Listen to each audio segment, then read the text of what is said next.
sonhos que eu ainda tenho, né, é retornar à militância política, né, retornar ao PMDB, né, e poder participar dessa reflexão, entendeu? Dessa análise que hoje é fundamental, não só para o PMDB, eu acho que todos os partidos políticos, mas para o PMDB é fundamental essa reflexão, né, até para ele se situar, né, e para ver até onde ele quer ir, ou se quer alguma coisa, o que ele quer, né, e como se posicionar para chegar, né, até o seu objetivo maior, que penso eu que seria, né, chegar à presidência do país e poder conduzir o Brasil num outro estágio, né, fora desse tão complicado, conturbado que nós estamos vivendo.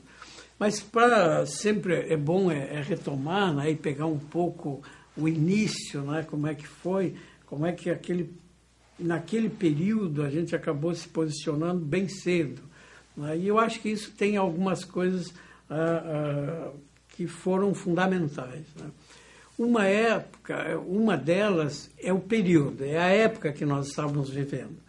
Porque, olha, eu não sei, às vezes tem muita gente que tem um ar saudosista, outros jovens que, você às vezes dando palestra, diz o seguinte: que pena, por que eu não nasci naquele período tal? Não, eu acho que cada um faz, né, o seu momento, faz a sua história. Agora, realmente, aquele período, né, eu acho que os anos 60 foram os anos assim, mais importantes, né, para a intelectualidade, né, para os movimentos sociais, enfim, não só aqui do Brasil, mas como da América Latina, né, da África, da Ásia, da Europa. Olha, foi assim, eu acho que foi um período muito rico na história da humanidade, porque dali saíram, né, não só os movimentos revolucionários, os movimentos de libertação, né, como houve na África, entendeu, afora, né, os movimentos também,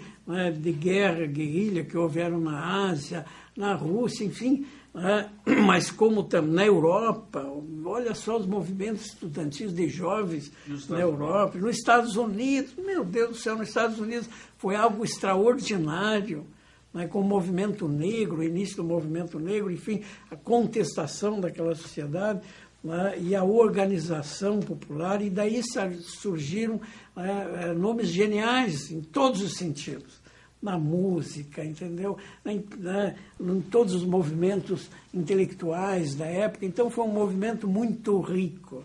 E nós, jovens naquele período, tivemos também mais um componente importante, porque quando estávamos, vamos dizer assim, na juventude, não era muito fácil, até se tivéssemos condições, ser mais uma pessoa alienada também, mais um jovem que vai lá, naquela época, era a época ainda dos carros que roncavam bastante, impressionar as meninas, namorados e tal.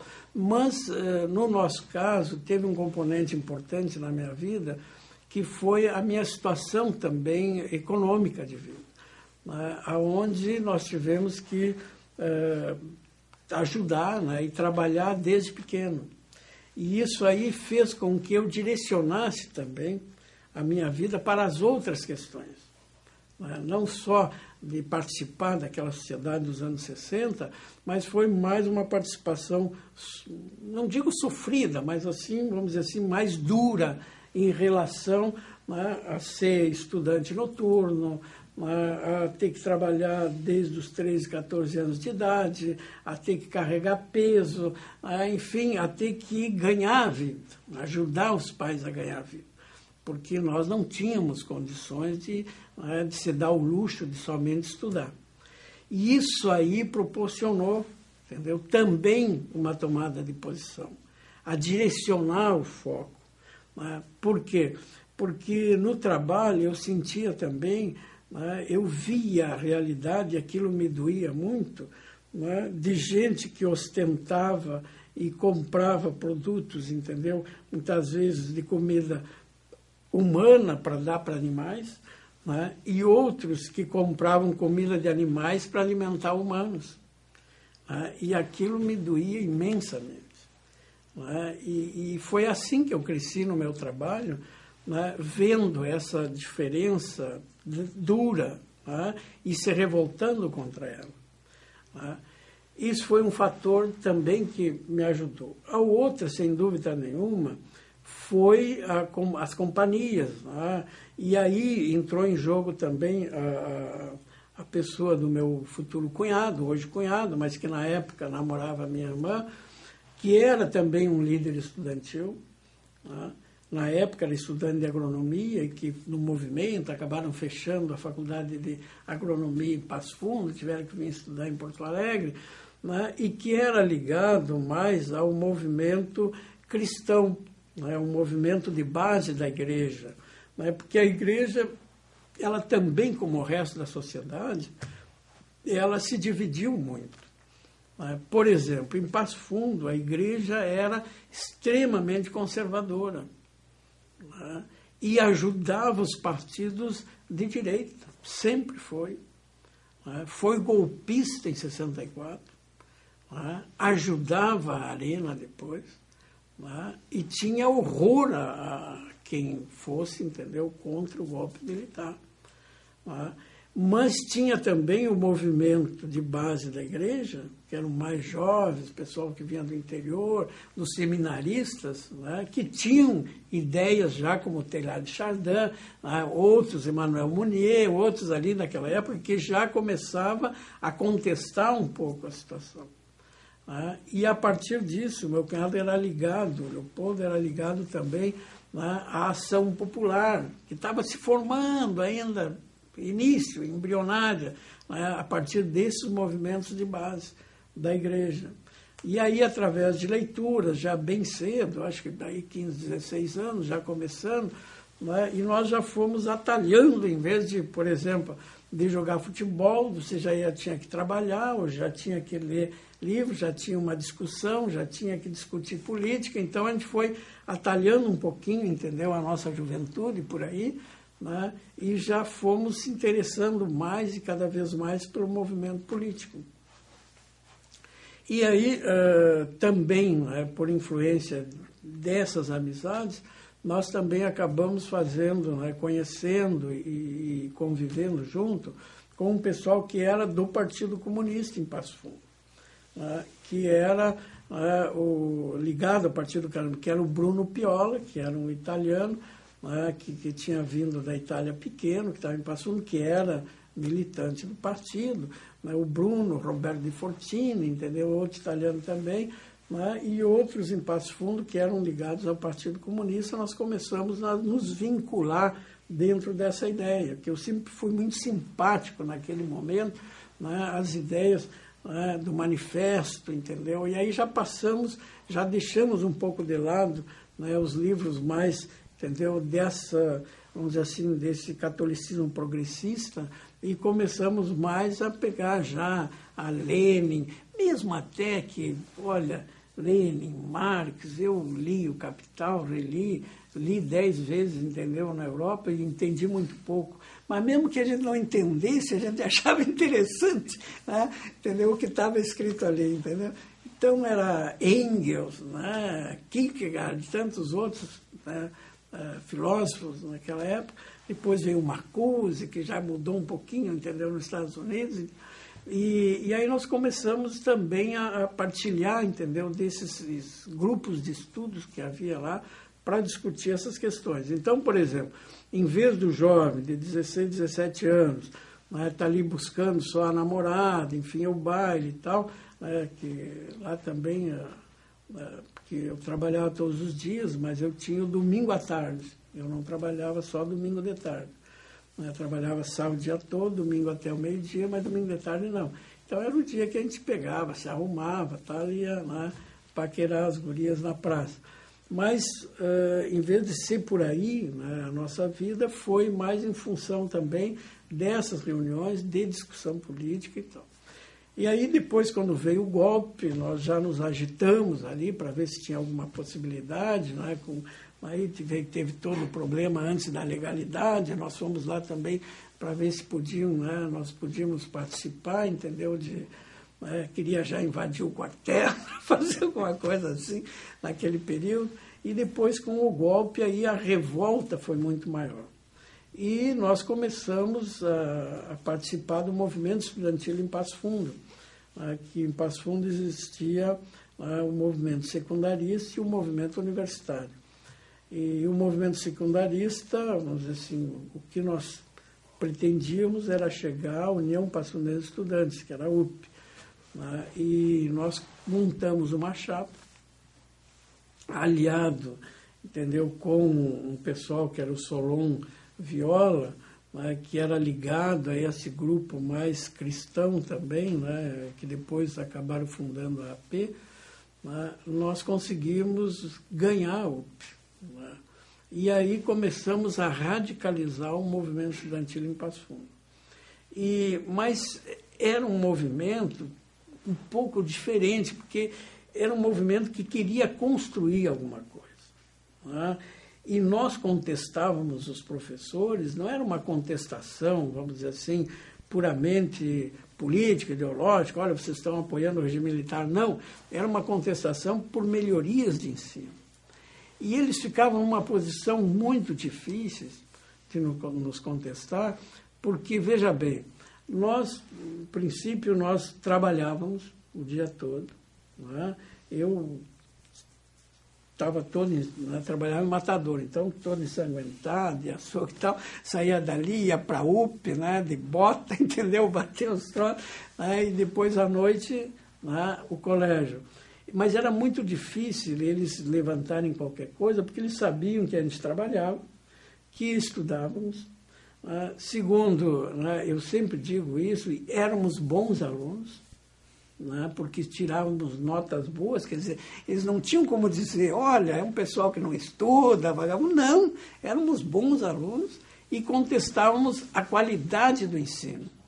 Então ficou muito difícil e os professores tinham que se render e vir conversar com a gente, e nós pleiteávamos melhorias no dia a dia e melhorias quanto ao conteúdo das matérias.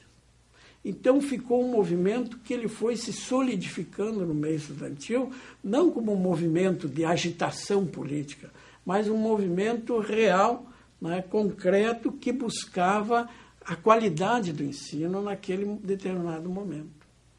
E nós acabamos parando todas as escolas em Passo Fundo, e depois até teve um fato interessante, que eu acho que aí foi um marco também na minha vida, porque quando começou o movimento em todo o Brasil, de jovens, houve passeatas no Rio, em todo que é lugar, lá também nós decidimos fazer uma passeata em Passo Fundo. Mas os recursos que nós tínhamos eram muito precários, era pouco. Nós quase não tínhamos acesso à rádio, tínhamos que convocar as pessoas falando, entendeu? E aí ocorreu um fato incrível, porque tinha um comandante militar em Passo Fundo que era um radical de extrema direita. E ele, quando soube dessa caminhada que nós íamos fazer, essa passeata, era para as 3 da tarde, em Passo Fundo, até o centro, ele, 2 dias antes, se antecipou, esse comandante, foi para a rádio, em cadeia de rádio, todas as rádios, e fazendo um apelo aos pais que não deixassem seus filhos saírem naquele dia, naquele horário, para participar da tal de passeata. Mas foi uma propaganda a nosso favor incrível. E nós se assustamos, porque quando chegada a hora, no dia, 1 hora antes já estava cheio de gente, porque todo mundo queria saber que raio de passeata era aquela que ia ter, que o comandante do Exército dizia que não era para sair. Se não era para sair, era alguma coisa extraordinária que ia ter, que os pais não deixem seus filhos participarem desses atos dos subversivos, comunistas e tal. Então aquilo lotou e o Exército veio.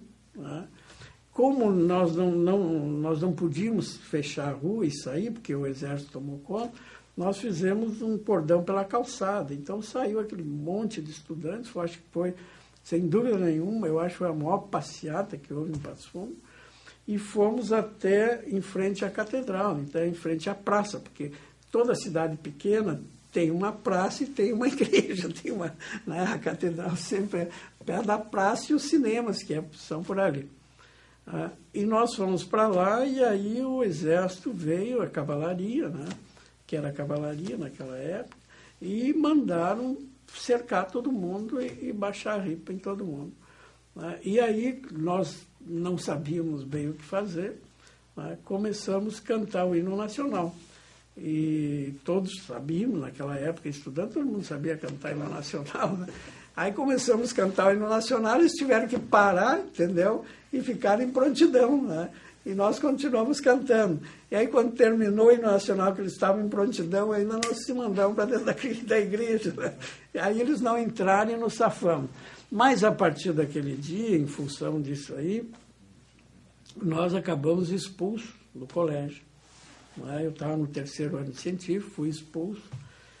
Não deixavam, inclusive, chegar no muro do colégio.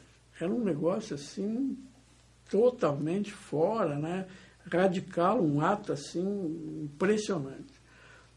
E aí fiquei, olha, 3º ano, me formando, né? Não tinha para estudar. Aí a UP decidiu, e a Câmara de Vereadores fez reuniões na época, entendeu? Porque ainda na época ainda existia, né, os partidos, ainda tinha o PTB, tinha os outros, e fizeram uma reunião, né, e o MDB, que também se agrupava, mas ainda, por mais que tivessem terminado os partidos, o pessoal ainda se organizava em torno daqueles partidos antigos, né? E ainda largavam um foguete antes de começar a sessão para chamar o pessoal e tal. E aí decidiram dar um apoio, né, e a UP decidiu, então, bancar os nossos estudos numa escola particular. E aí nós fomos estudar no Instituto de Educação. Só que no primeiro dia de aula, quando entro lá, todo mundo fica olhando, os caras que foram expulsos e tal. Sentamos na classe assim, na cadeira, primeiro dia de aula, vem o DOPS nos leva preso. E aí começou um rosário de prisões, né, em Passo Fundo, e aí preso para cá, preso na brigada, preso no exército, preso pelo DOPS, né, e até que, por isso que eu digo que foi um marco, porque tudo que ocorria em Passo Fundo, qualquer evento que ia ter, eles mandavam uma correspondência para que eu não saísse de casa. Então, aí eu senti que realmente lá não dava para ficar, porque não ia fazer o quê? Estava difícil. E como eu era muito bom em matemática, professor, quando eu era muito bom em matemática, um professor de matemática, que era um cara muito duro, assim, muito conhecido em Passo Fundo, que era o Luiz Spalding, ele chegou e me disse, olha, mano, tu tem que fazer engenharia. E eu digo, sabe que não é ruim, porque engenharia ainda não havia começado em Passo Fundo na época. Eu digo, olha, é uma oportunidade para mim sair. E aí eu digo, olha, vou fazer vestibular de engenharia, vou sair. E aí, continuando trabalhando, eu vim a Porto Alegre, fiz o vestibular, passei e comecei a fazer engenharia aqui. Mas isso determinou, foi a razão de ter saído de lá. Mas naquele inteirinho, naquele processo ainda em Passo Fundo, nós já estávamos discutindo as questões da dissidência do Partido Comunista aqui, o partido não ter enfrentado o golpe militar, achávamos já todo mundo simpático, a pegar em armas. Aí veio a questão, entendeu, da Revolução Cubana, a reunião da OLAS aqui, com a participação do Che, e tudo isso foi incentivando, e aí começamos a estudar a Longa Marcha do Mal, o Livro Vermelho, e aí já foi se aprofundando cada vez mais, tanto na história da Revolução Russa, história da Revolução Chinesa e a Revolução Cubana. Eu acho que isso foi esse tripé que nos deu, entendeu, aquela sustentação, para dizer, olha, temos que contestar, eu acho que é o momento de pegar em armas, o Partido Comunista não faz nada. E o MDB, naquela época, tinha várias críticas em relação ao MDB. Por quê? Uma, porque o MDB estava se formando. né? Parece que foi em 66, está começando a se formar. Né? E, a partir daí, também com série de problemas, porque se falasse um pouquinho mais, era caçado. Né? Tinha que disputar na legalidade de fazer atos ilegais, sem que os atos ilegais, né, ocasionassem uma perda maior. E mesmo assim perderam muita gente, né? Principalmente quando tinha eleições indiretas, quando se conquistava a maioria, eles caçavam uma grande parte para ter sempre a maioria para o lado da arena. Né? Mas naquele ímpeto que estava, naquela, vamos dizer assim, naquele molho total que eram as atividades externas no mundo, né? Todo o movimento de libertação nacional, né? A história da Revolução Cubana muito presente, né? Ideias também de que o Brizola estaria ligado, entendeu, com os cubanos e tal, que realmente estava, mas que o Brizola também nunca quis dizer claramente sim ou não, mas que estava, todo mundo sabe, e a possibilidade, né, de eclodir algum movimento armado aqui, né, tudo isso foi nos levando para fundar um novo partido, que a gente achava que seria provável, né, e acabamos fundando o Partido Operário Comunista. Eu acho que mais pelo nome comunista. Para ter uma ideia, né, nós andávamos assim com as roupas a mais barata possível, né, sapato, nem sapato andava, era com os quichutes, te lembra na época? Andava com os quichutes, entendeu, assim, né, e se fumava daquele cigarro bem, né, bem barato, pobre, e tinha que ser assim, tipo, refazia um pouco a vida operária. Né? Por exemplo, era contra a burguesia, era contra, entendeu? Né? Você ostentar qualquer tipo de riqueza. Né? E isso realmente foi importante naquele momento, porque o que nós queríamos era doar a vida. E aí vem a questão da luta armada. Por quê?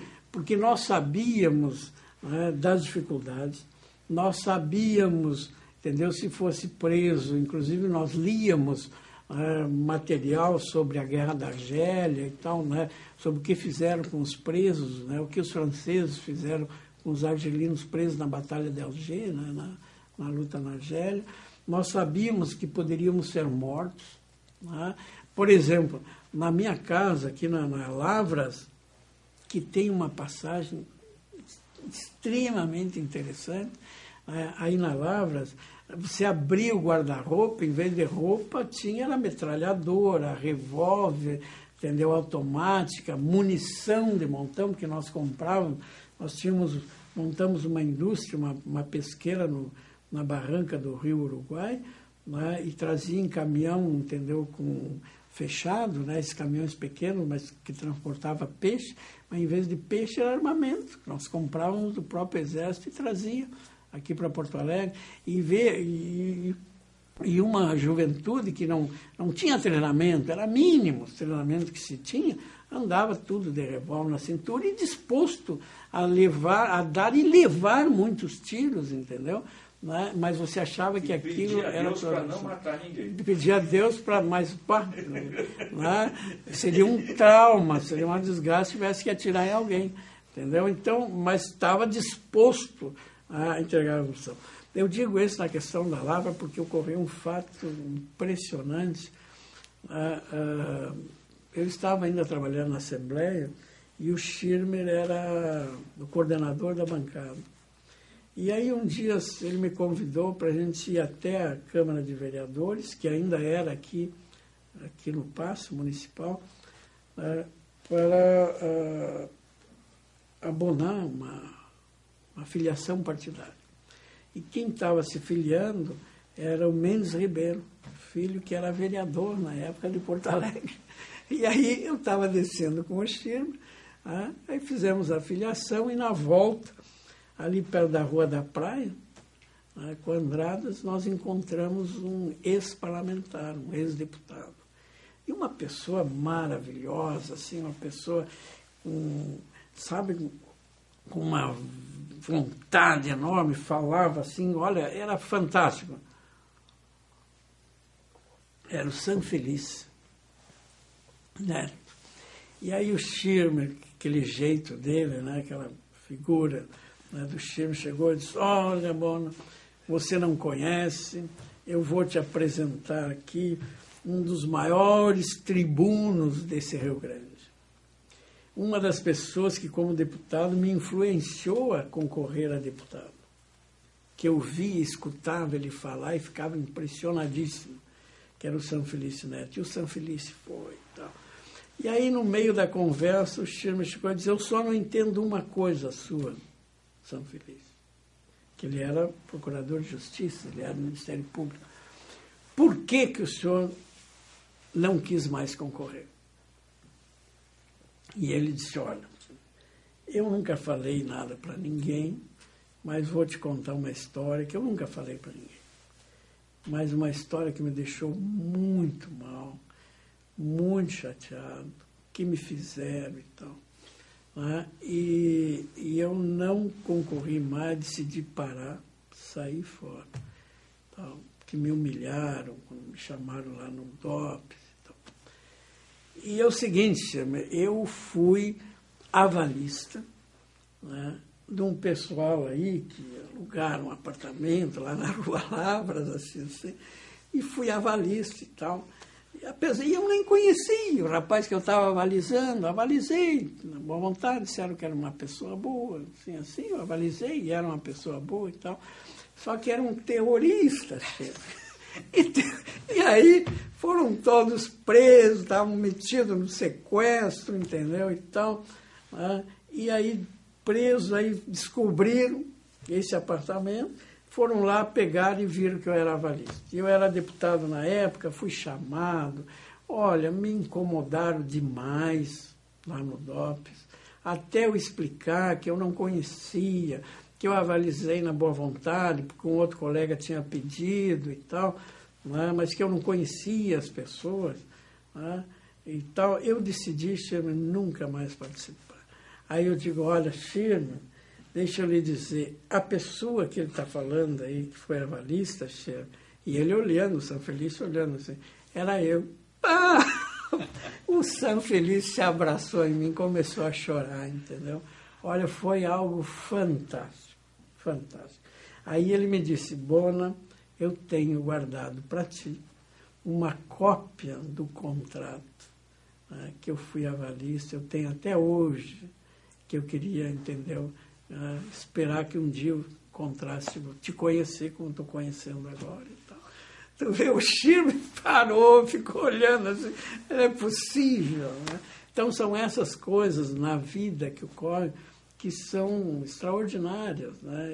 Aquele dia para mim marcou assim, nunca mais vou esquecer o momento, nem a figura, né, do nosso grande deputado, que no fim não concorreu mais por causa, entendeu, que foi avalista de um apartamento nosso. Agora, o que aqui eles fizeram, e depois a gente vai continuar gravando e vou colocar, o que aqui no Rio Grande do Sul, no DOPS gaúcho, né, e no DOPS que era ali no Palácio de Polícia, porque ali concentrava o DOPS, mas tinha também o Exército junto. O que eles junto?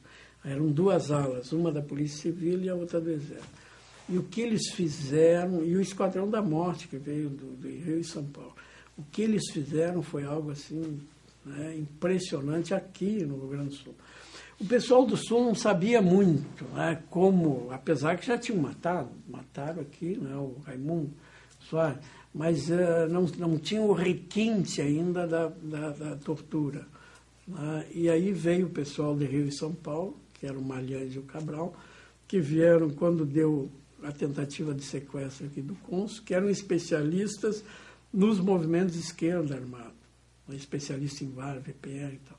E eles chegaram aqui e tomaram conta das duas alas, tanto do Exército como da Polícia, e eles mostraram, ensinaram, eles que ensinaram o Pedro Selling como se tortura, eles que deram arma para o Pedro, eles que deram o brasão para o Pedro, entendeu, a caveira, né, do Esquadrão da Morte, entendeu, para eles, o pessoal do Exército que estava ali, eles que mostraram como é que se torturava, como é que arrancava informação e todos os documentos e tal da VAR e da VPR.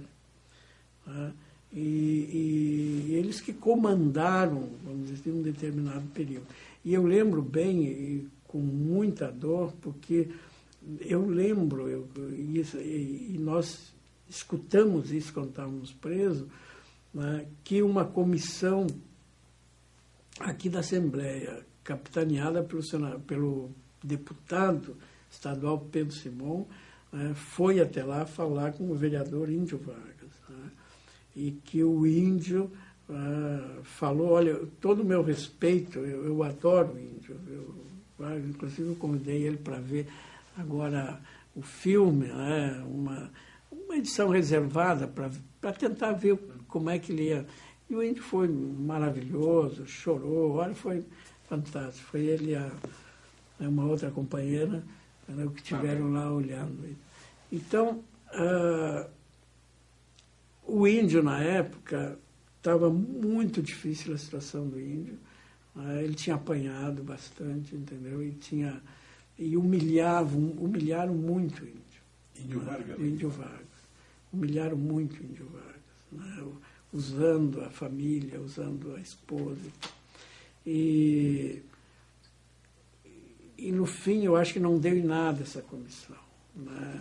Eu não sei se os deputados chegaram a perceber, né, a situação que se encontrar, porque era muito difícil, né? Eu, saltando agora um pouco, né, mas para dizer como é que era, aqui no Alto da Bronze, bem aqui, subindo aqui, assim, né, numa audiência que eu tive na auditoria militar, né, eu estava algemado, os pés com as mãos, em frente ao juiz, né, e o juiz pediu se tinha alguma declaração para fazer no final. E eu disse, tenho sim. Quero aqui denunciar as torturas, entendeu? Que eu sofri e tal, que fizeram, o pessoal do Exército Brasileiro, o pessoal do DOPS, assim. O juiz enlouqueceu. Não, aqui não é o fórum para estar denúncia e tal. O senhor contrate um advogado e tal, não sei o quê. Toninho. Né? E contrate um advogado, não sei o quê, aqui não é o fórum e tal. Olha, senão ali não era o fórum seria onde? Entendeu? E saímos daí apanhando de novo. Quer dizer, o pessoal do DOPS ria, né? Dizia, mas isso aqui é pro forma, vou pegar quantos anos nós, entendeu? Se é para ele dar para vocês e tal. Né? Então, imagina a situação que estava, né? Difícil, né? Como é que os presos iam poder, estando na mão deles, você não tinha garantia nenhuma de nada. Tu estava ali jogado, eles dispunham da sua vontade sobre o preso da maneira como eles quisessem. Eles faziam de você o que eles queriam. Batiam, davam choque, faziam de tudo. Né? E tinha um médico para não te deixar morrer, entendeu? E o médico ainda danado, né? Ele me batia com bico do sapato e dizia, pode bater que o guri é forte, você se aguenta. Veja só, o médico falando isso. E eu não o denunciei aqui quando voltei, porque eu não tive certeza, me mostraram umas fotos dos médicos, né? E eu não tive certeza, e essa incerteza eu não quis cometer nenhum erro, porque eu ia acabar com a vida da pessoa. Né? Então, mesmo talvez aquela foto que me mostraram fosse a pessoa indigna de ser um médico, né? Mas mesmo assim eu não quis cometer o risco de cometer, né, 1 milímetro de possibilidade de erro. Mas eu tenho presente o rosto dele, nunca mais me saiu da cabeça, nunca. Né? Por ser um profissional, né, da área da saúde, né, e está ali auxiliando, né, um louco, que o que me torturou do Exército era uma pessoa completamente desequilibrada, né, completamente louco. Aí ele me torturava, eu algemado, com capuz, né, e ele falando na mulher, nos filhos, né, falando na família dele, escutando música clássica, né, e gritava junto, era uma pessoa que no fundo, eram pessoas que tinham prazer no sofrimento dos outros. E aí vários chegavam ao orgasmo, né? De tanto bater.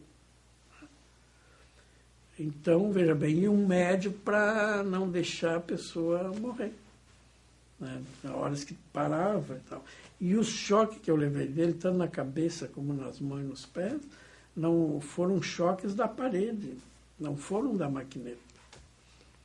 Tinha a maquineta, mas ele me deu choque da tomada. Era choque para liquidar mesmo, porque era tão violento que eu estava deitado num canto da sala, ele dava choque e eu parava no outro canto. Voava de um canto para o outro. De tão violento que era. Aí saía faísca por tudo que era um cara. Eu digo isso porque eu via. Aí eles me tiravam o capuz, me mandavam escrever, né? Entendeu? Contar toda a história. E era um absurdo, porque, né, eles sedimentavam as informações. O DOPS não passava para o Exército, o Exército não passava para o DOPS. Então era um absurdo, porque tinha que repetir, tu inventou uma história, tu tinha que inventar para eles de novo, né? E assim ia. Entendeu? E aí quando eu escrevi, eu via o outro que pegaram lá junto comigo, né, que ele saía faísca pelos cabelos, tudo assim, entendeu? Faísca para tudo que é lado. Ou seja, era um martírio mesmo. Era um martírio. E isso aí se prolongou, foi noite adentro e madrugada. Só pararam quando a gente já não conseguia mais falar, não conseguia mais nada. Aí não conseguia nem assobiar, estava boca seca total, não tinha mais condições, tudo inchado já. Aí deixaram lá e veio o pessoal do DOPS nos buscar para levar para a cela de novo, que tinha lá no DOPS. E aí o pessoal do DOPS estava chorando. E um deles me dizia, Bona, calma que um dia passa. Isso eu também nunca mais esqueci. E quando nós estávamos aqui, lá na cadeia, que sofria as humilhações assim mais degradantes que tinha, né, você às vezes não aguentava, né, acabava, por exemplo, tem uma parte que vai passar, que passa no filme, né, isso aí. E este filme está sendo lançado agora? Está sendo lançado agora, ele foi escolhido entre 91 filmes brasileiros, né, películas brasileiras, foi escolhido entre os 6 para o Festival de Gramado. O filme tem um nome, que é da Acorde, né, que o diretor é o Paulo Nascimento. E nesse filme tem uma passagem dessas que foi de uma crueldade assim terrível, porque no final do ano, no mês de dezembro, ainda de 70, nós fomos levados para uma solitária, lá no 19, Rei de São Leopoldo. E essa solitária não tinha janela, não tinha nada, cimentaram tudo, no escuro, né, um lugar pequenininho, e ficamos lá aí mais ou menos uns 30 dias, né, no escuro, uma pecinha ali, pequenininha, né, só tinha um lugar para deitar, e era um sacrifício, porque você tinha que pedir, implorar para ir no banheiro, e aí quando te deixava ir no banheiro, vinha 5, 6 soldados de baioneta calada, né? Tu ali de calção e tamanco, né? E aqueles banheiros lá era só o buraco, né? Não tinha vaso, não tinha nada, era só o buraco. Fazias de cidades ali no meio de todo mundo. Mas isso aí também passa, né? Não é um problema.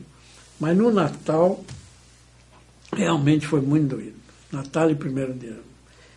Minha família tentou me visitar, não deixaram de jeito nenhum, mas acho que foi no Natal, no 1º de ano, me deixaram sem comer, né, e sem beber, sem água e sem comida o dia todo. E aí eu comecei a me irritar, e lá pelas 10 da noite, de tanto eu chatear e fazer barulho e tal, eles trouxeram um pratinho assim de lata, entendeu? Com uns pedacinhos de carne picada, e botaram, tinha a porta, né, com a grade, assim, e botaram longe, que você tinha que deitar e espichar o braço para pegar. Ali realmente me doeu muito. Foi Olha, da cadeia não foi choque, não foi as pauladas, não foi nada disso. O que mais me doeu foi isso. Ali realmente eu vi que eu estava no fundo do poço. Eu digo, olha, a vida não vale nada mesmo.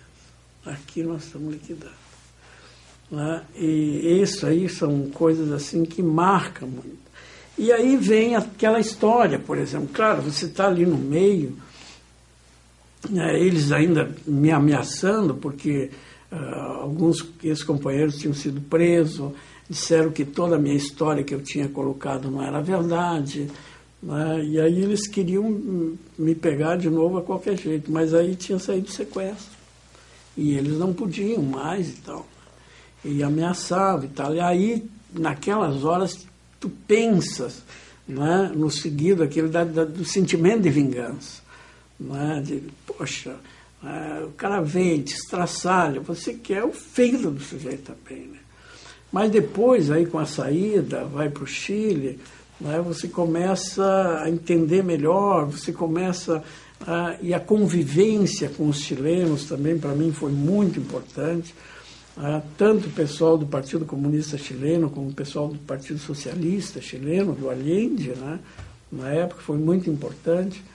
E eles eram grandes conhecedores. Olha, a primeira coisa assim, que eu senti era como nós estávamos completamente errados da visão que nós tínhamos, nossa, aqui, em relação ao povo, entendeu, de língua espanhola. Porque antes a gente chamava os castelhanos, e sempre era num tom, vamos dizer assim, um pouco pejorativo, né? Questão dos uruguaios, questão dos argentinos, dos paraguaios, chilenos. E lá eu vi um mundo completamente diferente. Completamente diferente. Eles vinham discutir com a gente, né, sobre questões, entendeu, da Revolução Brasileira.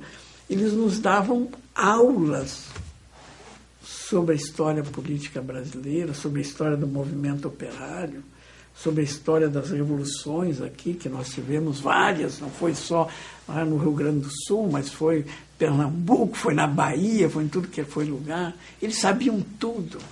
Eles conheciam a marcha, entendeu, do Prestes, dia após dia.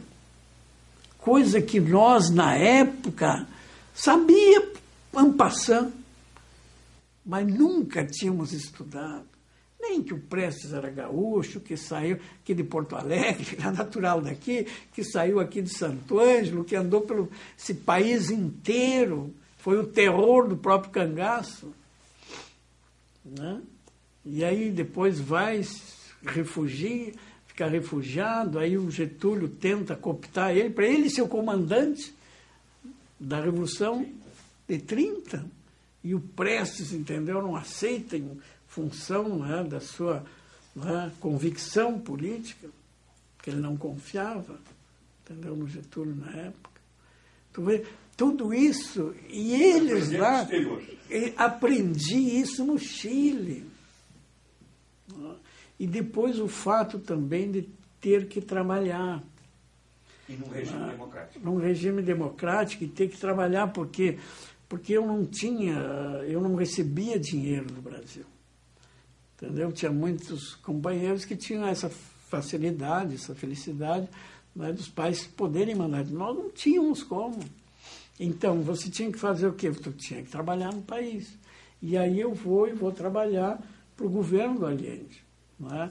Num trabalho muito interessante, que eram os saltimbancos, né? Que era o saltamontes, que era o trabalho de organizar o povo, entendeu? Nas vilas, nas periferias, né? Nos assentamentos.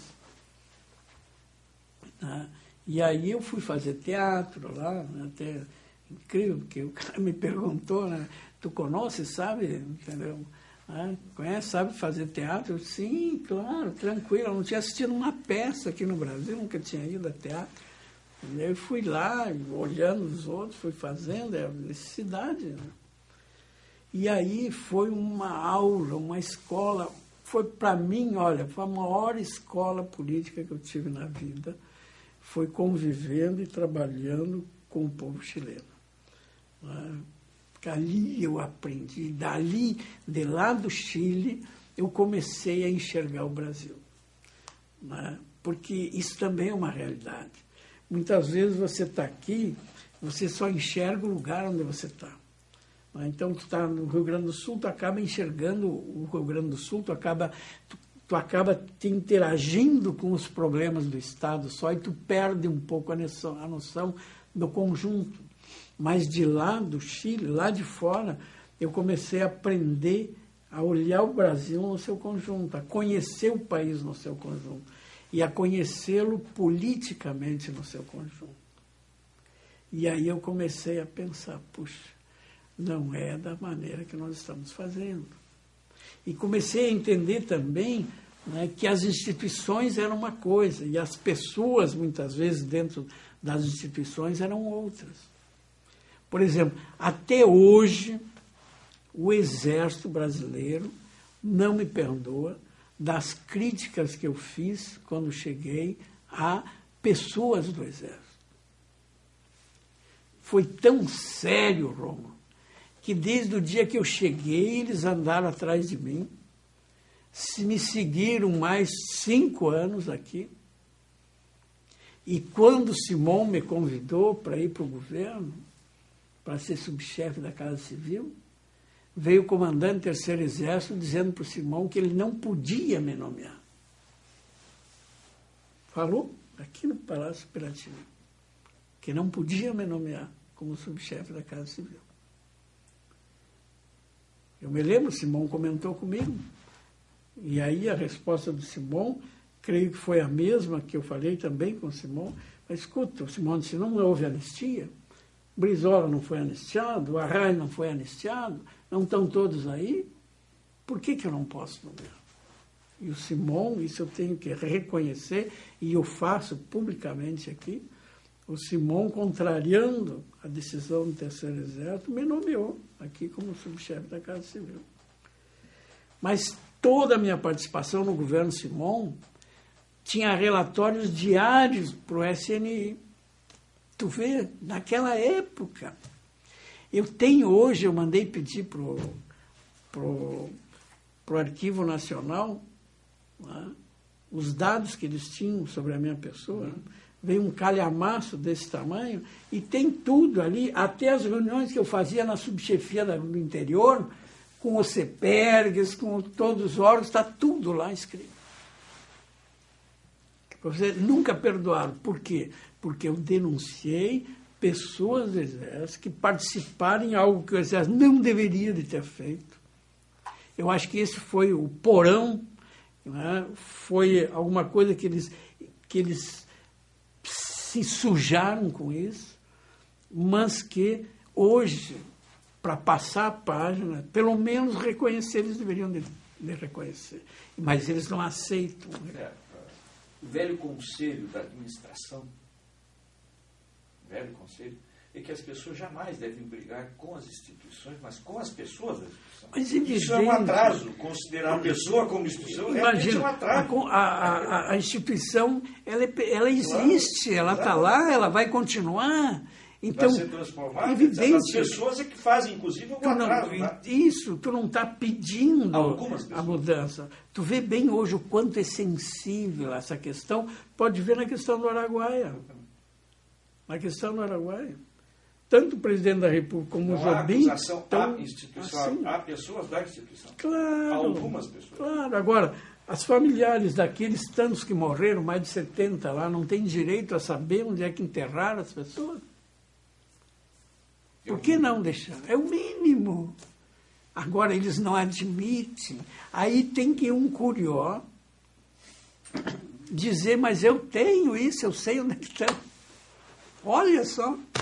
Mas essa é a confusão. Agora, a instituição não aceita. Então, é o seguinte, lá fora, vendo tudo isso, né, e participando do governo, vendo tudo isso, eu comecei também a ver que aqui não podia misturar instituição com pessoas da instituição, nem a Polícia Civil, entendeu, com o DOPS, né, que são instituições que existem, que a sociedade quer, por exemplo, a questão da Brigada Militar e tal, né, com momentos e com pessoas, né, que usaram do aparato de Estado né, para prender, torturar, matar em nome do Estado, entendeu? Num determinado período. Por isso é importante que essas instituições reconheçam isso que fizeram, até porque depois no futuro não voltem a fazer de novo. Aí pode dizer o seguinte: não, mas agora não tem problema, a democracia está aí, vai ficar mais, né, sei lá quantos anos, nunca vai mudar. Não sei. Olha Honduras. Entendeu? Toda essa questão que hoje levantam aí da imprensa e tal, qualquer probleminha que ocorre, porque, entendeu, é o Senado inteiro, porque é a Câmara e tal. Não parece, para vocês dois que são antigos, né, que viveram o período passado, não parece a UDN antes dos anos 60. Está faltando Lacerda. Hein? Não parece, está faltando Lacerda. Não é isso aí? Antes do suicídio do Getúlio, nós vamos passar uma época. Como é que era? Era a lama do governo Getúlio, tudo era corrupção. E aí está essa questão que está colocando, dentro disso, como os partidos estão reagindo a isso. Como que estão reagindo? Eles têm que reaprender claro, o processo democrático. É evidente, ainda. É um aprendizado, é muito tênue, é muito fraco, é muito frágil ainda o nosso sistema democrático. É muito frágil. Pouca discussão, não se faz quase discussão. É só acusação, não discussão. E os partidos também perderam aquele lã da mudança da sociedade, de mudança do modelo da sociedade, coisa que nós nos jogávamos por inteiro. Hoje o partido se confunde, entendeu? Em questões de governo, aqui, acolá, e racha daqui, racha acolá, entendeu? Cargo daqui, cargo de lá, mas ele perdeu aquele cerne, ele perdeu aquele brilhantismo, aquela chama que tinha anteriormente. É necessário retornar isso. Mas sem isso, não se constrói partido nenhum que possa ir adiante. Fica como os grupos. Porque sem isso e acaba todo mundo no mesmo balaio, e tu não sabe mais quem é quem. Tu não distingue mais PP do PSDB, do PTB, não. Tu não distingue, está todo mundo ali. Se um vai para lá, outro vem para cá. Está parecendo, olha uma coisa que me choca, ver jogador de futebol hoje, quando vai para o novo clube, ele pega a camiseta e beija ali. Nunca tinha ido lá, acho que nunca foi, sempre jogou contra. Agora, de uma hora para outra, é comprado, já sai beijando a camiseta, mas que é isso? Não é? E aqui, entendeu, eu acho que a política tem que retomar, tem que inverter um pouco os valores hoje na política, para as pessoas readquirirem de novo, pelo menos a sensação que pode construir um mundo melhor, um país melhor, um Estado melhor e tal, para se viver, fora de todas essas pendengas horrorosas que hoje nós estamos, infelizmente, discutindo. E principalmente no período de crise violenta, a crise do socialismo, a crise do capitalismo, e aí? E o mais que é uma situação extraordinária durante o mundo. Nós tínhamos essa dualidade. Por um lado, nós tínhamos que sobreviver, ou seja, trabalhar, e por outro lado, nós tínhamos o compromisso ainda em termos de organização política com a VPR, que eram as atividades internas da VPR. Agora, uma das coisas que foi necessário romper, e foi uma das coisas mais difíceis, é que, como nós estávamos presos aqui, e já há um certo tempo, quase um ano preso, quando você sai da cadeia, você tende a arrastar para o lugar onde você vai os hábitos anteriores que você tinha. Então, por exemplo, no Chile, que era um absurdo, os companheiros lá marcavam um ponto, conversavam-se, usavam um codinome, nome de guerra. E eu dizia, mas puxa, todo mundo está aqui, todo mundo se conhece, mas existia ainda aquele cacuete que era para um país, entendeu, que não tinha liberdade, que era aqui de ditadura, e você reproduzia lá, você não desligou ainda, você não descolou daquela tua realidade. Então lá tu estava vivendo como tu tivesse no Brasil lá fora. Então tu não sabia onde é que os outros moravam, era escondido, entendeu? Era nome de guerra, marcava ponto, era reuniões e tal. E você reproduzia um pouquinho aquela situação no Chile. Então, como eu precisei trabalhar, a primeira crítica que os companheiros fizeram para mim é que eu iria ser, entendeu, um mercenário, porque eu ia trabalhar para ganhar salário, entendeu? E como é que eu poderia, entendeu, estar trabalhando para ganhar um salário, para sobreviver, se eu tinha as atividades políticas, né, para desenvolver lá com a VPR. Só que as nossas atividades políticas, e eu fiz, né, mas o que era? Era, entendeu, nós montamos um centro de treinamento, né, de bombas, né, nós fazíamos bombas e tal, até um dia, foi um troço incrível, né? Nós fomos fazer um experimento e pegamos um pouquinho, mas eu acho que o companheiro, entendeu, exagerou um pouquinho na dose, botou um pouquinho a mais, quase levantamos a casa para cima, né? E foi uma fumaceira, e eu saí lá fora, e todo mundo, as vizinhanças saíram, e eu dizia, que houve? Acho que foi um bujão de gás que estourou, alguma coisa assim, olha, quase derrubamos a casa, entendeu? Botamos um pouquinho mais. E junto, nós trabalhamos junto com os tupamaros, com os uruguaios, né, de formar esse centro de treinamento lá no Chile. E aí saímos, e uma outra saída que a gente teve também, que tudo isso serviu para repensar o movimento, foi que nós saímos para fazer um curso de tiro, né, então levamos detonadores, espingarda, revólver, mas tudo um troço velho que tinha lá no Chile, e subimos a cordilheira, e nos perdemos lá dentro, quase morremos de frio, tivemos perdido lá 4 dias. Olha, não morremos, porque no final eu disse, olha, é por aqui, vai a intuição, e vamos embora, entendeu? Né? E conseguimos chegar até o local onde tinha saído, senão nós tínhamos morrido gelado. E nós estávamos, sabe aonde? Perto onde caiu o avião com os uruguaios.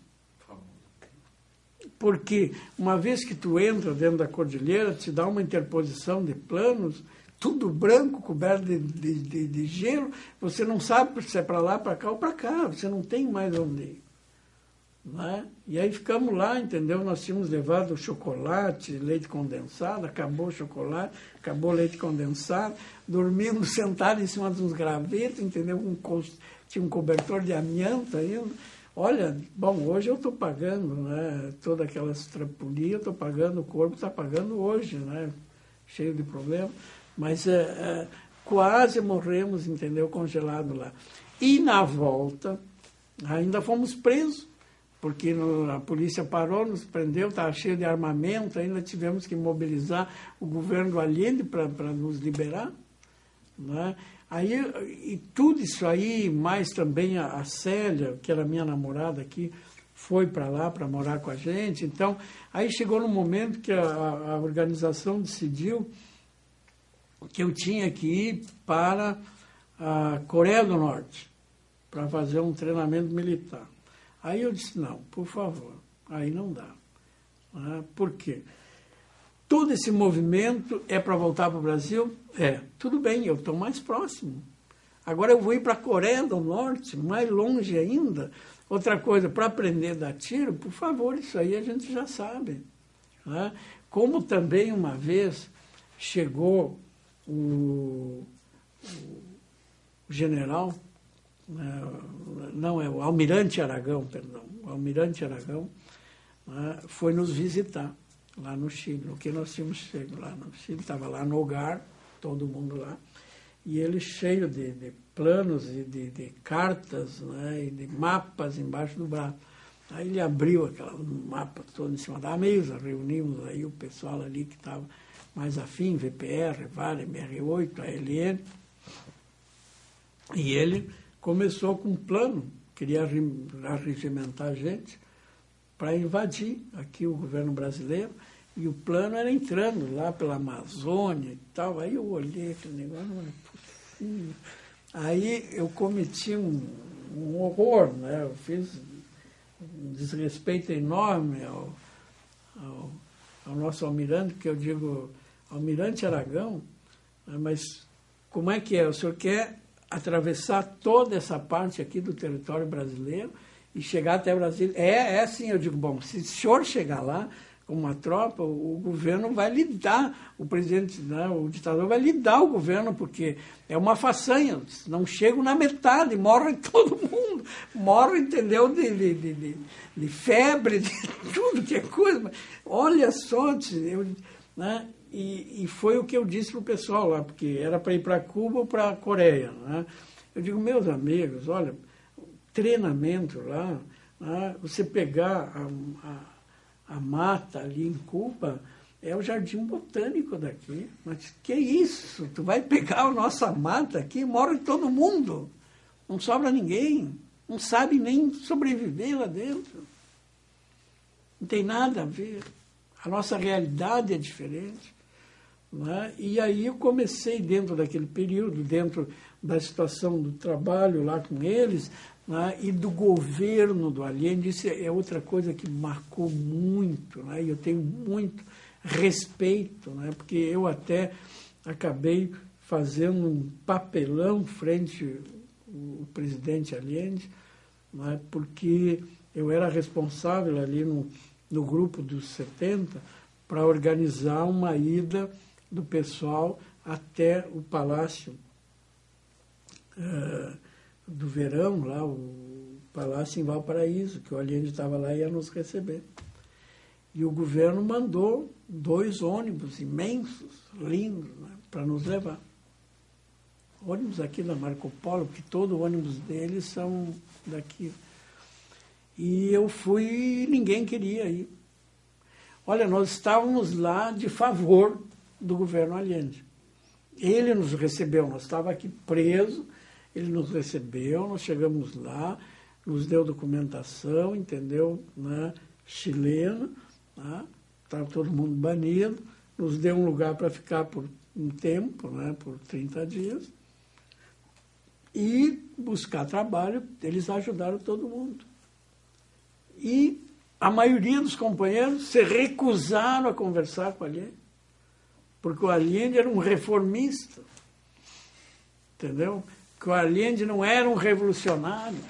E como nós, revolucionários de luta armada, né, íamos lá conversar com um reformista que queria transformar o país através de reformas. Bom, para encurtar a história, eu não consegui 30 dos 70. E aí eu tive que encher os ônibus com o pessoal que estava lá de apoio do governo.